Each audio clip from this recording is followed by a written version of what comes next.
Hey everyone, and welcome back to Web3 Fashion Week. For this next session, I have Josh from Harvest Finance joining us, and he's going to give us another creative DeFi breakdown of exactly what Harvest Finance is and really going into the details of yield farming and yield farming strategies.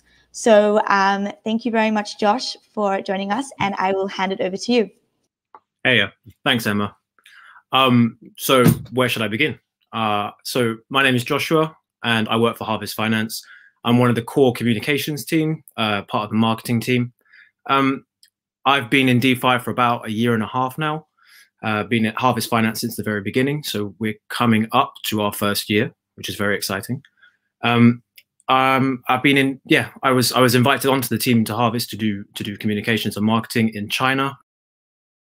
And after we kind of rolled out in China, I moved over to the Western European side and kind of went on with it there.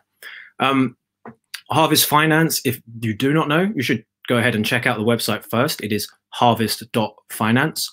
Harvest Finance is a yield farm aggregator. So we aggregate yield farm opportunities from around the DeFi fields, and we put them into a single platform on a single website. Now, the benefits of this is pretty simple. There's two massive benefits, in my opinion. The first one is the ease of having everything in a single place, and also the ease of compounding your strategies, right? If you don't know much about yield farming, compounding your yield is one of the best ways to turn a large APY like return. Okay, so you get your reward, you take that, you get your reward and you restake it. That compounding effect gives you the highest APYs. Harvest does all of that for you. So it saves you gas on, claiming your reward and then staking your reward again, which is with Ethereum in its current state, quite a high cost for most people. So that does it automatically and you save gas on that. And also it's a pretty regular compound. So you get the highest APYs that you can. The second benefit, which is a huge benefit again, is the farm reward token. Now, most yield farms will give you the reward in their native project token, right? So you'll get like a 1000% APY on something, but you'll get it in their native token, which is often very volatile and can dip, and your 1000% APY could turn into 10% APY, right? Harvest Finance, we have our native reward token, which is farm. And whereas every project will give you their own, we aggregate everything and we sell it and use it to give you farm rewards. Now, farm rewards is just our version of the native token, but because it's spread over such a large amount of different yield farming opportunities, it basically helps to reduce the risks of being in, we call it pool 2, which is where you get given a native reward token. By not being given a token that is volatile, such as, I don't want to mention names, but something that will drop in value, you can get that APY that you were originally promised because the reward token doesn't actually depreciate in value. So that is kind of the two most important parts of Harvest Finance is the farm reward token, which just got listed on Coinbase and Binance. So check that out. That gives you more reliability on your APYs. And then the auto compounding strategies themselves in a single site. So it's super easy. It's just, for us, we wanted to build it because people spend a lot of time going across the DeFi fields looking for those APYs and spend a lot of gas and a lot of effort on the compounding of those rewards. So we just kind of figured, put it all in one place, make it as easy and as gas efficient as possible, and you're winning. Emma, would you like to, is there anything in particular that you'd like me to cover?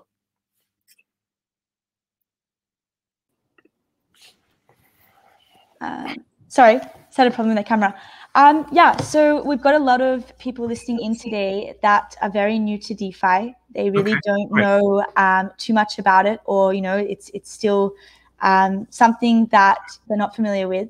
So Josh, if you could really kind of just go into more details about how does someone actually use Harvest? Like, what's the process of coming on the platform? What do they need? Do they need kind of specific tokens, or what should they be looking out for? You mentioned kind of, optimizing across APYs and highest yield. But yeah, if you could break that down into what does that really mean? And then how does this differ from traditional finance? Because for a lot of people listening in today, they are still using the traditional banking system, and that's their major point of reference. So what are the key differences within DeFi that Harvest is particularly solving for? And how can they start bringing their liquidity out of TradFi and into DeFi? Because, as we both know, that's really where the biggest benefits are. Okay. So I would say the two most important parts, the differences between TradFi and DeFi in terms of what you do with your money. So in TradFi, you can get, in a generous world, 1% returns on your, interest on your bank deposit. If you're doing stocks, an index fund is 7-8%. At the moment in DeFi, there's basically ridiculous APYs available if you're willing to take the risk, up to 500,000% APY, which is, it's crazy and there's a lot of risk involved, but you can make a lot of money there. On the flip side, there is much more reliable, much more secure, much more safe opportunities available, and they return a modest 3 to 25% APY, which is still, huge in comparison to traditional finance at the moment. The second most important part, in my opinion, about DeFi as opposed to TradFi is in TradFi, a bank will take your money, give you, a 0.5% APY, and they'll take your money and reinvest it in their own things and make for their own benefit, potentially much more than what they're giving you. In DeFi, the way it works is that unless the project itself takes a percentage, which Harvest Finance does take a small percentage, but because the APYs, the absolute value is way higher, it still works out that you get significantly more. But the majority of those yields, they get directly back to the users, right? In Harvest, for example, we take 30% of the freshly minted yield. That actually gets fed back to the users as well, in a different way, which I'll show you shortly. But the most important thing is that all of the yields go back to the user or to the system if that's stated in the system. But in traditional finance, there's a set amount that they'll give you. They take your money and they do, all kinds of good investments with it, and they make way more than what they give you, right? Mm-hmm. And another question on that, Josh. So with Harvest, you're now on V2 of your protocol. Yeah. Can you describe more what are the differences between V1 and V2? And then what's the trajectory with where you're going? Do you have a V3 release planned? And what are the kind of different features or mechanisms that you're planning to include in there? And how do they optimize the protocol for users even more? Cool. Can I share my screen? Yes, please do. Go ahead. Great.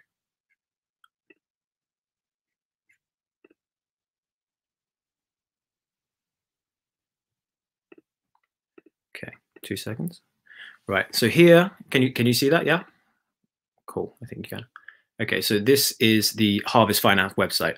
Now, as Emma just mentioned, we're on V2, and this, as you see, this UI is the fancy new V2 UI. I'll just run through that in a sec. This here is V1. I'll show you quickly. This is kind of like the old kind of retro style. I personally love this style, but we have a lot more who prefer the new style, and this is V1. Now, V2 itself was a couple of things. It was the rebrand in terms of the UX. It was us launching, as you can see here, on Binance Smart Chain and on Polygon Matic, which means we farm across all 3 of these chains, which is pretty huge news for us. And a few other things which are a bit more technical, which I'll go into later if we want. So V2 brought in more usability, more use cases for the farm token. This logo up here is the farm token logo. Brought in more kind of use cases for that. So you can use the farm for collateralization in loans. You can use it to mint this thing here, Fcash. Fcash is basically you can get dollar values.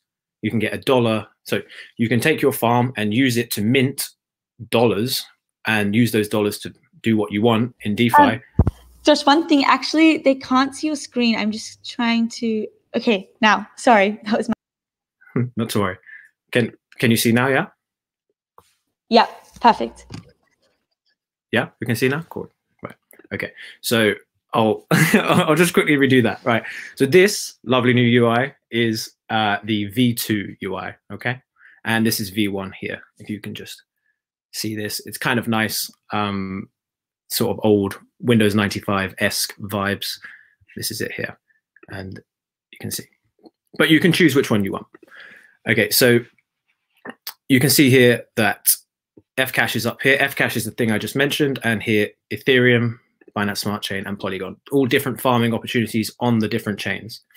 So I'll quickly just show you kind of what this is all about, what you're looking at here. So at the top here, you have a bunch of options for types of farms. So the general is just, here's a good one, stablecoins. Stablecoins, you should know, are pegged to pretty much all of these to $1. They don't move. So, you know, you can get 8% APY here on the dollar, which is just like depositing it to a bank. $35 million is deposited into this one. I'll quickly run through USDC here for you. So here you can see the harvest APY. This APY is what you're earning on your USDC deposit. These three symbols here. So auto harvested comp from compound, idle from idle, and additional farm rewards from harvest. Basically what harvest has done is taken the opportunity at compound, which is this one here, this USDC pool. It's taken it from compound. We reroute all of the money through compound, but we pay on top of it extra farm rewards. So we basically have the highest APY available on a safe asset such as just single USDC deposits. There's a whole bunch of other ones here that you can get. You know, if you use USDN, you can get 22% APY, which is, you know, huge if you're used to traditional finance. Bitcoin, you can get 13% on your Bitcoin. Ethereum, 8% on your Ethereum. If you go to sort of maybe the more, how to say, risky ones, here you can get 10,000% plus APY. Just quickly sort it by APY here. You can see some high APYs. And, you know, this is something here for everyone, right? These are NFT-based kind of liquidity pools. Here's Balancer. You know, this is great. USDC, ETH, 70% APY. That's crazy high, right? Okay, so V3 is something we're thinking about, but it's not going to be a V3. It's going to be a V2+++, right? There might be a rebrand, but it's not kind of confirmed nor planned. But there's a whole bunch of new things that Harvest are doing that I think, unless there's anything else I can explain here, I can go deeper onto what these are all about if you'd like. But otherwise, I can kind of go into what the future looks like for Harvest Finance. What do you think, Emma? Yeah, I think, well, while you're on the screen, one kind of question that I know a lot of us are thinking is, what is more the black box behind it? Like, can you go into more details of the strategy of how Harvest actually gets these yields? Because when we think about centralized finance, like you said, you know, when you're putting your money in a bank, the returns that you're getting is almost nothing. It's like sitting there completely idle. So what is the difference with putting your money here and you're getting these much higher APYs? Yeah, where is it being routed? What's kind of, maybe without going too technical, but the smart contract architecture, what's it looking for across, you mentioned compound and optimizing yield across here. Could you go into more details around this? Yeah, okay, I'll just do a simple overview. I mean, I'll be honest, I could go a little bit more technical, but not that much more technical. I am like a comms guy, not a dev, right? But I'll give it a quick explanation.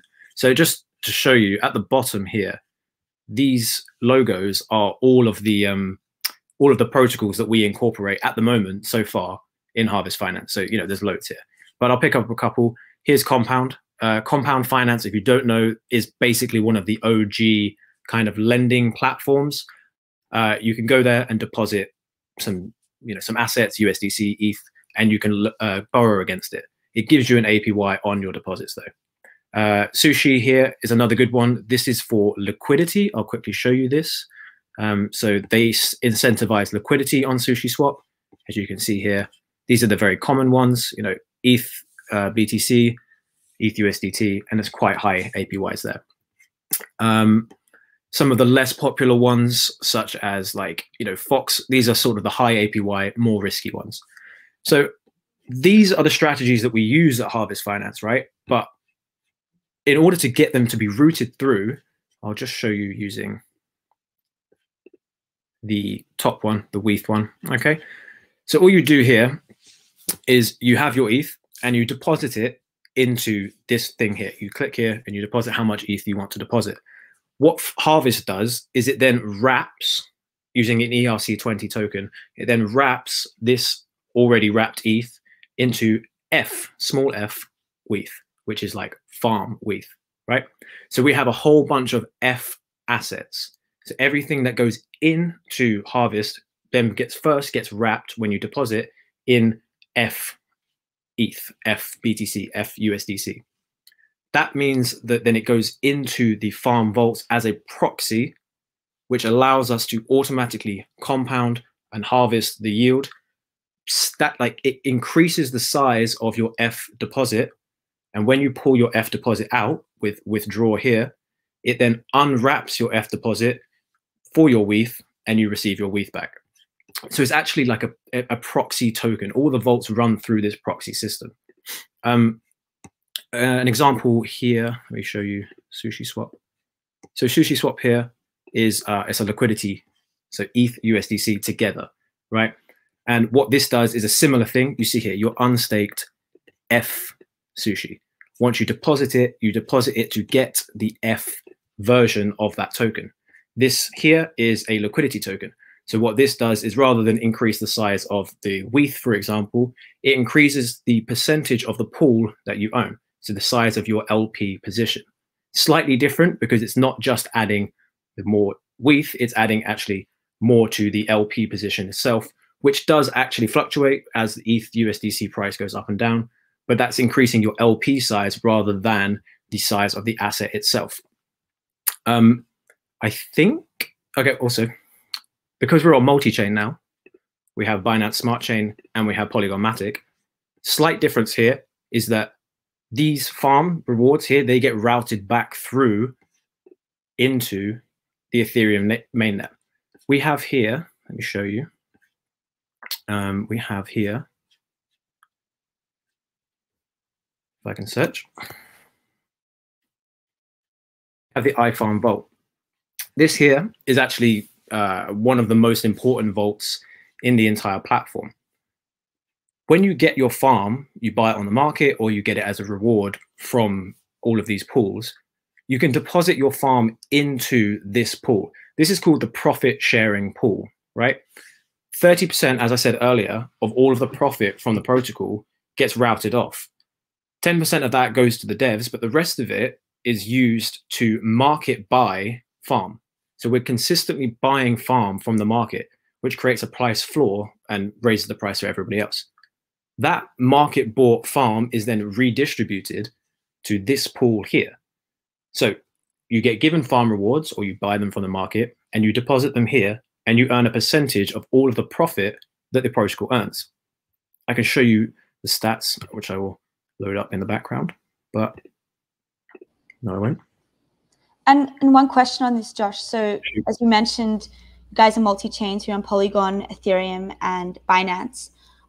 For a new user coming in, do you have a suggestion on what chain they should be interacting with the protocol from? So obviously, you know, Polygon and Binance, the gas transaction and fees are much less, but there's also other caveats that we know about. So could you go into more details around, should they come in through Ethereum, or is it better for them to use Polygon or even, you know, kind of a more centralized version like Binance?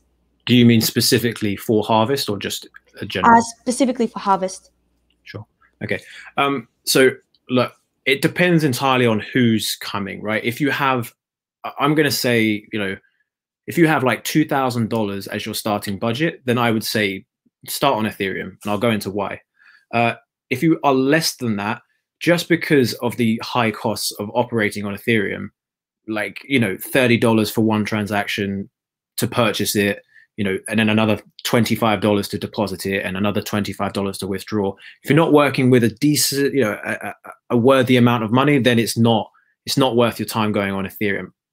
Binance and Polygon are perfect for entry-level kind of DeFi, so because you can make mistakes with your transactions, you don't get punished so much with the high fees, and it is a bit more of like it's more beginner friendly, I would say. with regards to Harvest, we farm what is available on the chains, right? So you can see here, I'll just quickly show, we've got a lot on Ethereum. Binance has been around for a while, Binance Smart Chain. We've got some nice ones on Binance Smart Chain, but not as much. And our Polygon has only recently launched, so we only have 3 opportunities here. Now, the opportunities are different on each chain. So if you think you could benefit more by doing one of these, then by all means. If, however, you're probably more likely to find something more suitable for what you want, your risk assessment or whatever on Ethereum mainnet, you do have to be mindful, though, of the gas costs. Our development team are anonymous, which is why they're not here telling you this themselves, but they are actually super. The thing they find most important is gas savings, because they know how expensive the Ethereum mainnet is. So the one thing that they really, really spent a lot of time on when they were coding the vaults here and the whole system was to make the code gas efficient. Now, gas efficiency in code essentially kind of comes from the less code, the more efficient, basically. So they spent a lot of time doing that, and we have some of the cheapest deposit, staking, reward, claiming, withdrawal fees of any of these yield farming protocols that you'll find. Really quite surprisingly low, and it's a comment that we get a lot. So yeah, I think that if you have a decent balance, if you have more than maybe like $2,000, I would say Ethereum mainnet is definitely a good place to start. Otherwise, Binance Smart Chain, Polygon, way better, way more forgiving. You can kind of have a play around. You can use smaller amounts, and I think that's a bit more appropriate, I'd say. Mm-hmm. Yeah, no, it's an interesting point that you make, because it's so true in smart contract coding or Solidity logic. It's really all about how do you optimize everything for gas? How do you actually pass something through the network in one transaction? And less lines of code obviously contributes to that. So we have a question from one of our listeners at the moment, and they are asking, does Harvest have any thoughts on earning yield in DeFi games? So I don't know if you guys have thought about this. I mean, obviously there's been the huge wave with Play to Earn and Axie Infinity. Is it something that you're looking into as a protocol and even using it as a way or a strategy to onboard new users?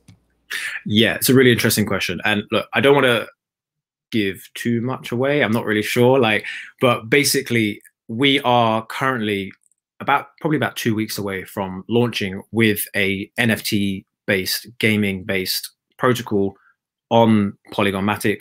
There's a few of them. It's one of them. It's a really dope one, and we're kind of doing a nice partnership where we're releasing our own versions of Harvest kind of for NFTs for that. You then utilize the NFT in game, and I guess I can just say it. It's ComETH, which is like a spaceship mining sort of universe, and you can drive your NFT spaceship up to an asteroid, mine that asteroid, in game, and out pops some yield, some tokens or some LP tokens or any of these kinds of things, and you can then go and use them, and they're worth money. So that's something that we're doing in terms of a coming up partnership. Something I think that I'm going to show you now. Actually, you see at the top here it says work. So I'm going to click this. Not going to bore you with all of it, but you see here paid contributor jobs, right? We have the D&D players, Dungeons and Dragon players handbook at Harvest.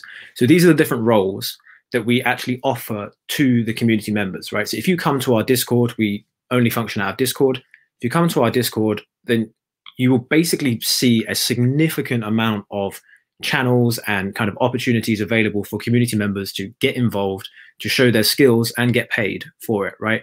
We are a decentralized, community-driven project. I am just a community member who joined. I don't know the devs personally. I know them well now, but I don't know who they are. But we just joined and we put hard work in, and we showed some interest, and now I've been working with them for the past year. And this is what this is all about, right? So builders here, engineers, yeoman, business opportunities development, and for gaming, super important, artisan, right?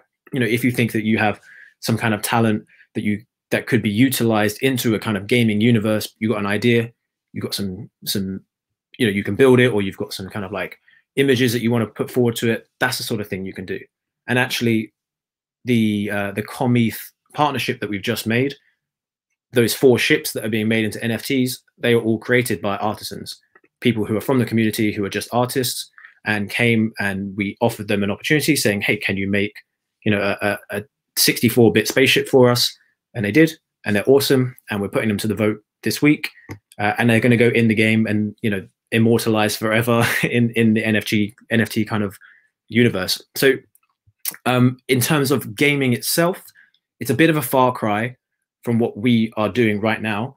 But what, as I was saying to you earlier, that I didn't kind of get into, basically, we are trying to become, as we are decentralized, as we are entirely community driven, we are trying to become a kind of conglomerate, a kind of ecosystem within itself. Good example is the Yearn finance ecosystem. They kind of put some feelers out into other companies, absorb some other companies, and kind of use their influence elsewhere. We're going to do that, but in more decentralized, community-driven sort of manner. And something like pay to play would be more someone else with an idea or already with a protocol, and we either absorb them or we partner with them and we move from there. It is a great idea though, and I love games, and I think everybody, most people who is involved with crypto kind of do. So yeah, absolutely, that is something to look into, but mostly it would be through partnerships rather than, you know, homegrown. Mm-hmm. Yeah, and you know, as you mentioned, your progression from more of a passive community member to really now being an active team member and probably contributing to the project. This is really quite the norm that what we're seeing now in crypto projects, is that it starts with, you know, a small kind of anonymous team, usually, doesn't have to be. And then the community grows and really passionate people, they come in and they start contributing in different ways. And then the team grows out really quite naturally from there. So it's very different from, you know, Web 2 and how a normal company or organization operates, because there's a lot of checks and balances usually that goes in if you're getting a job, and verification. There's a traditional hierarchical structure.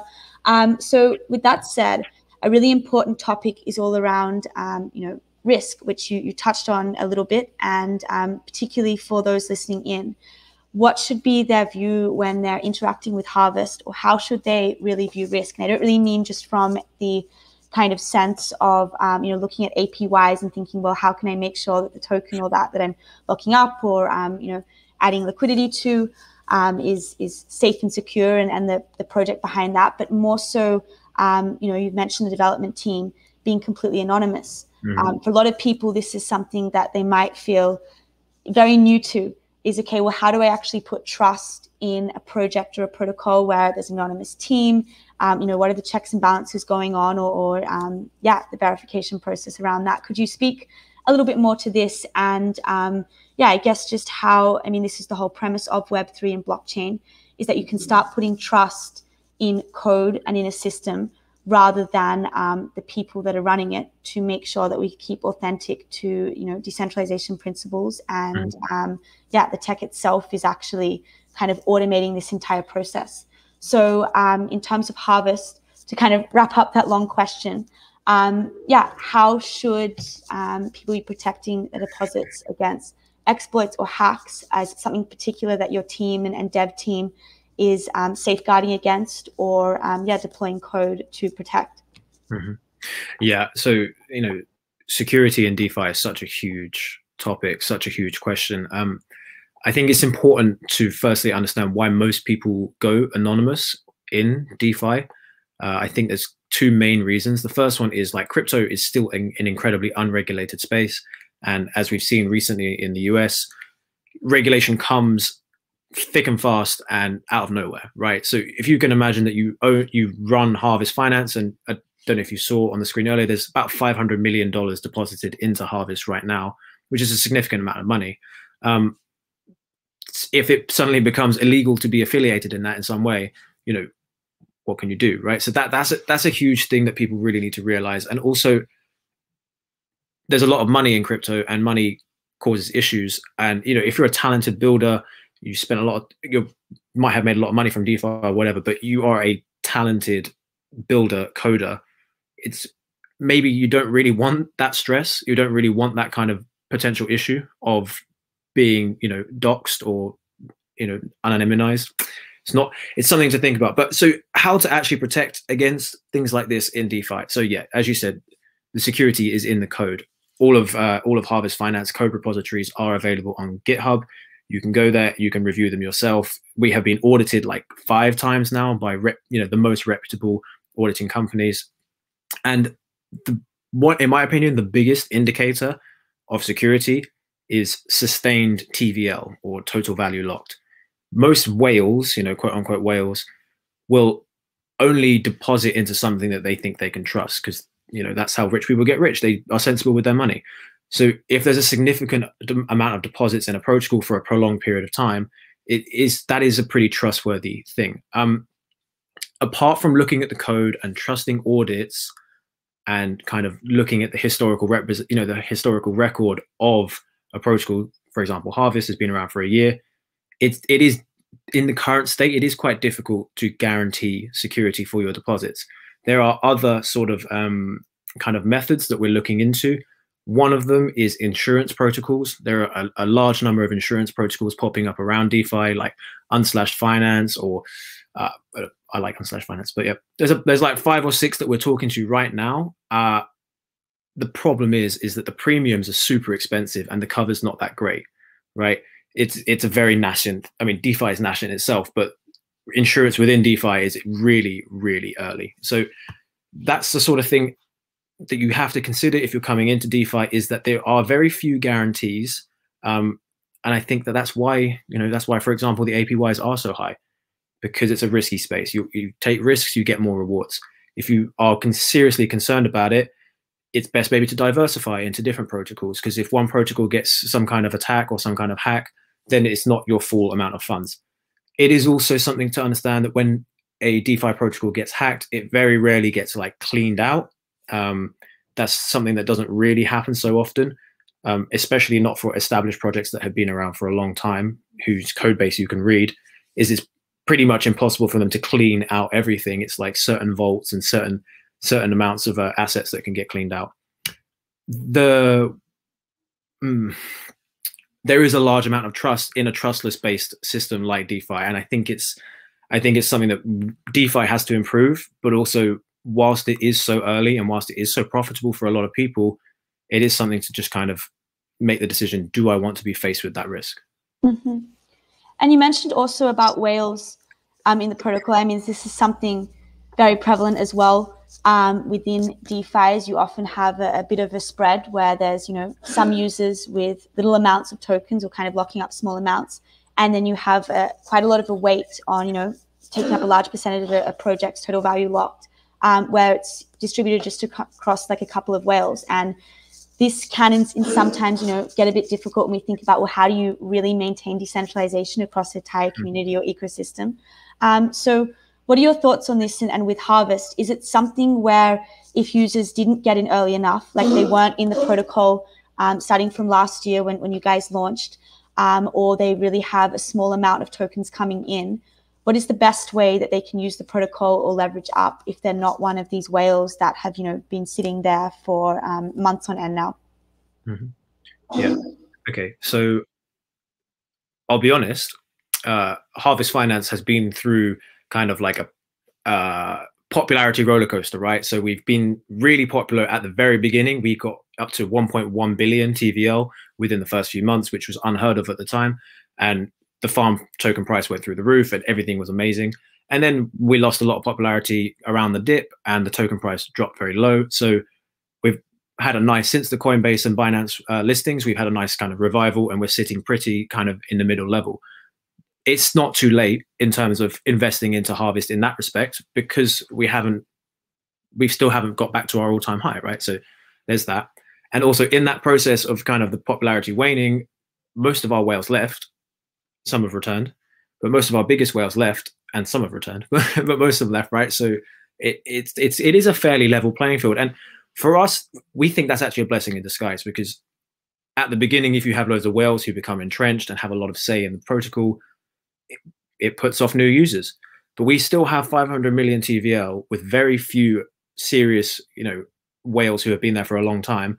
And that means that it's very, very even distribution. It's quite democratic. And for us, that's a pretty big thing. In terms of Harvest itself, this is the key factor, right?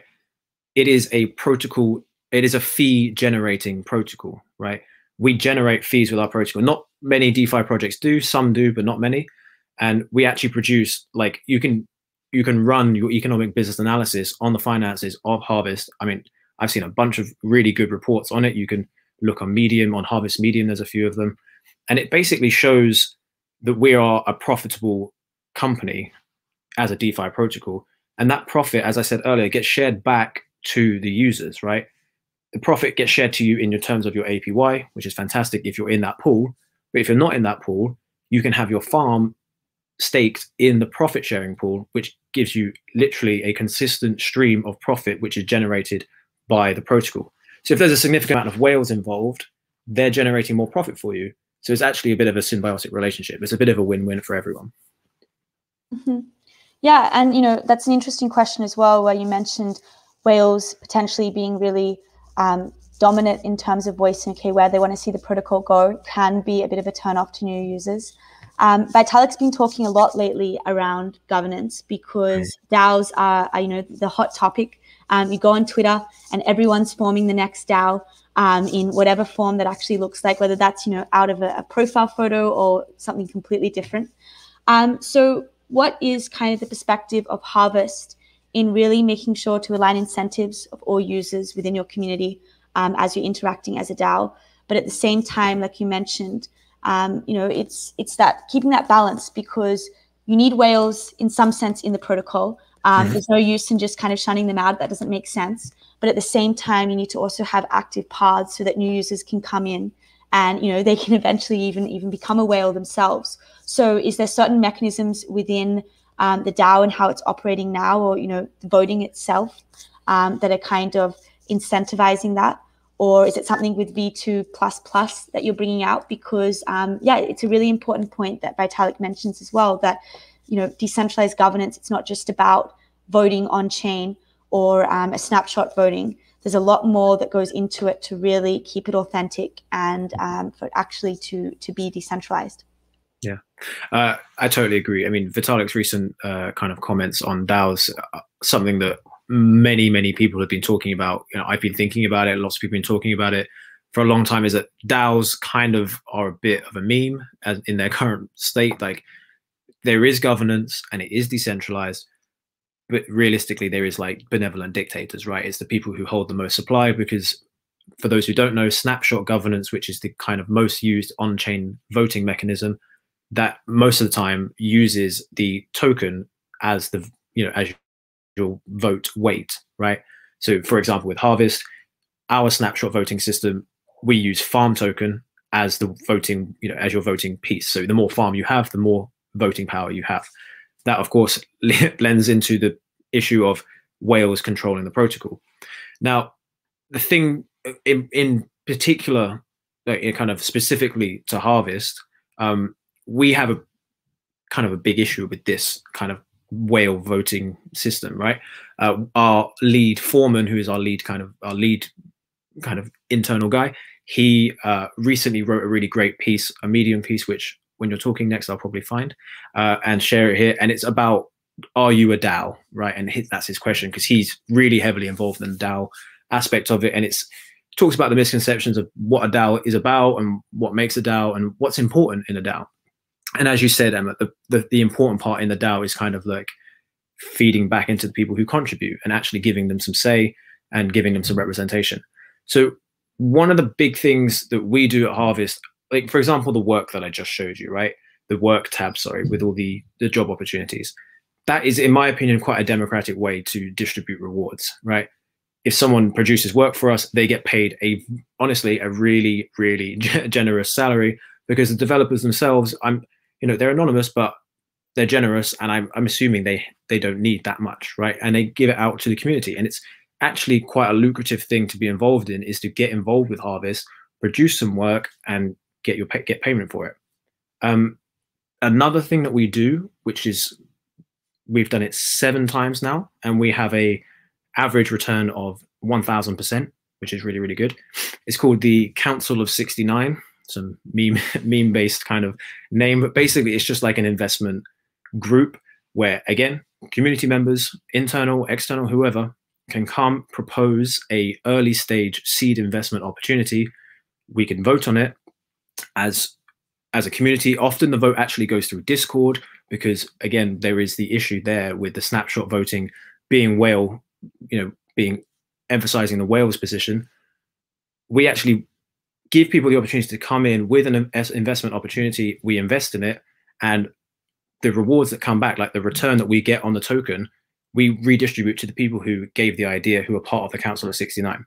So that's just another example of kind of what Harvest does to engage in the community, to engage people's brains as well as their wallets, and give them fair returns.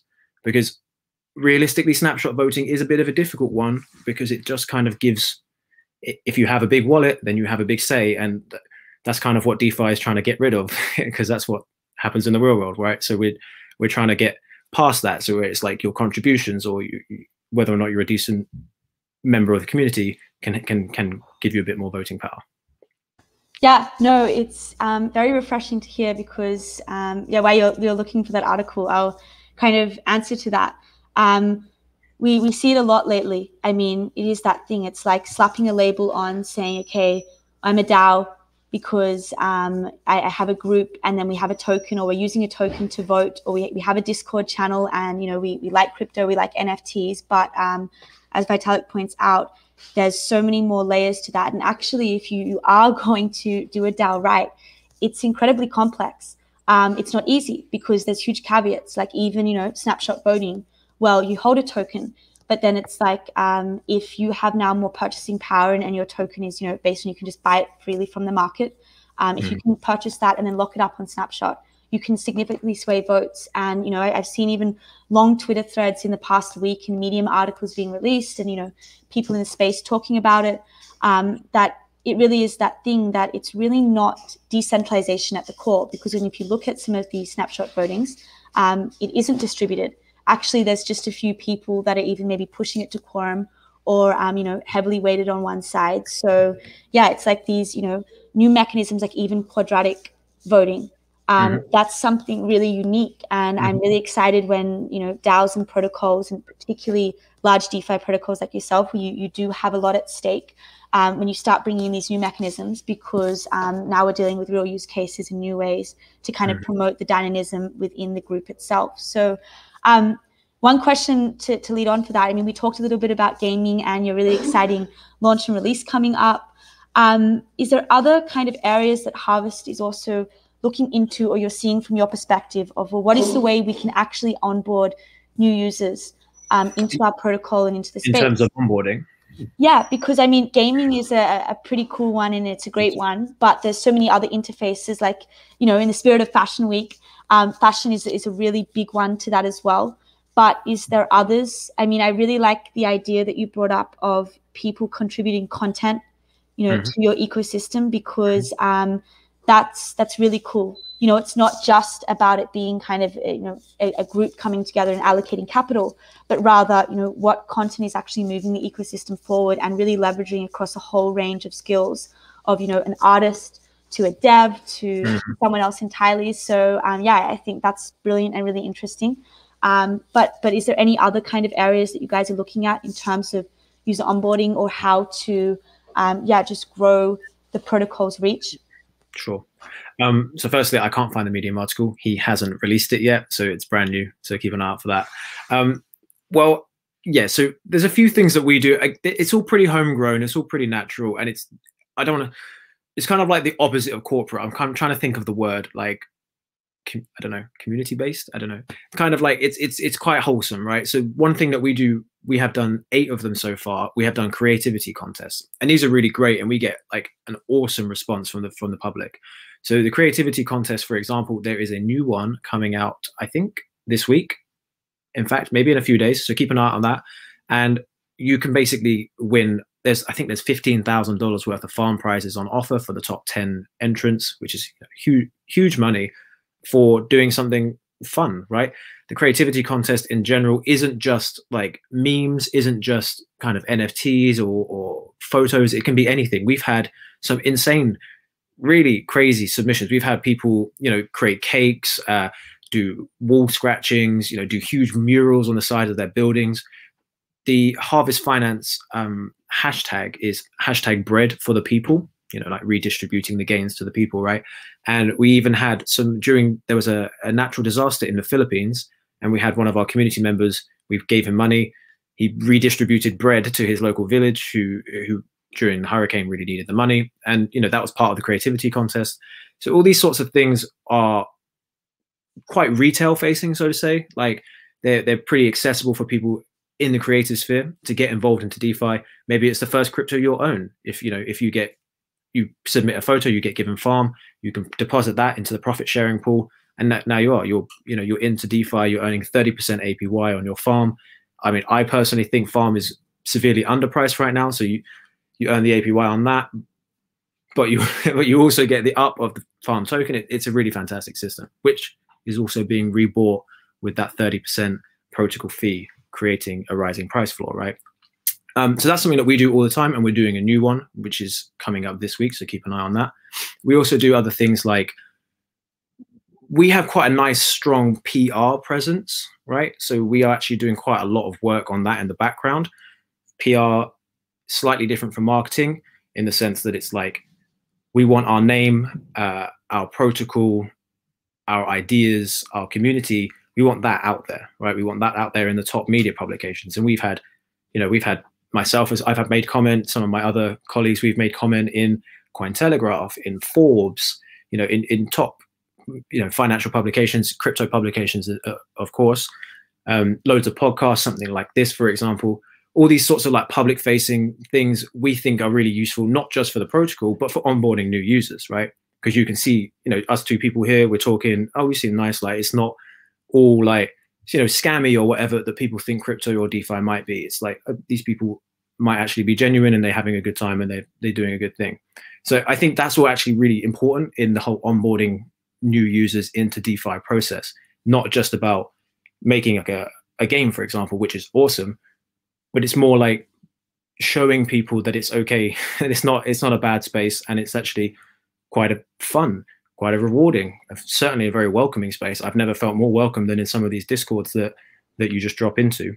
Yeah. Yeah, for sure. You know what I mean? Like, really. No. So yeah, you go. No, I was going to say, you're very right. It's crypto. It's like a yes culture. You come in and it's like, yes, try it, do it, experiment. You know what I mean? And in the traditional Web2, it's like, don't go outside the boundaries, or like you fail, or you know what I mean? Or, that's not good, you're fired. So yeah, it's really like that, which is very exciting. And I have to do a quick screen share. Josh, actually, one of our designers, he's listening into this in the chat. Great. And he's listening to all your kind of ideas with Harvest, and how you're saying, artists can actually come and contribute to the protocol and then earn token rewards. But he's saying that he would love to design and create artworks for Harvest. So why I kind of have you here, I have to take this opportunity to actually share some of his work, and for everyone else listening in. I mean, this is just one of the amazing designers out there. But these are some really cool digital shoes. So they're on the DigitalAX marketplace now, but you can actually see they're entirely digital. So they're 3D, made with 3D software. And Domingo, he made these. But, I could see some like really cool Harvest boots being rocked, maybe. Boots, farmers boots, farmers boots. Yeah, for sure. Domingo, they look awesome. And if you want to get in contact with me on Discord or Telegram, then do that. I was going to give out my Discord, but maybe I won't. Well, you will get a lot of high quality DMs. So that's good. Okay, that's true. Okay, everyone, my Discord is. So, Josh, we're coming to the close of the hour in the session. Is there anything else that you wanted to add before we wrap up? I mean, it's been a pleasure speaking with you and really learning more about Harvest. I'll quickly check. I don't think there's been too many other questions there. I think we've answered them all, which is great. So yeah, anything that you want to leave the audience with before we close off? I think that it would be really, really useful for you guys to come to the Discord, check out Twitter, but mostly the Discord. That is where, if you want to learn about Harvest, you want to get involved with Harvest, that's where you should be. Come to Discord, find myself, I'm JB on Discord. There's a whole bunch of other really lovely people there who will help you. And also deposit into Harvest. Like, get started on your DeFi journey. I know it's terrifying, and I know it's expensive with all the fees and whatever, but just get involved. You know, start now whilst it's still great.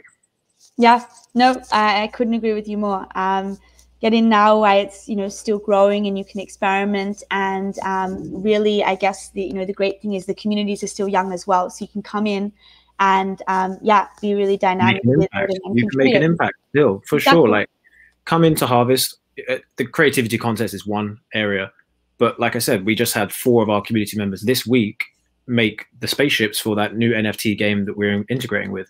And another bit of alpha for everyone, our 1 year comes up next week, and we are doing, maybe not next week, but the week after, we're doing a anniversary drop, a swag drop, merchandise. So we're currently designing. I'm luckily involved in the designing for the One Piece hoodie, and it's going to be great. And it's a community member, and you know, she's been around for 7 or 8 months with us.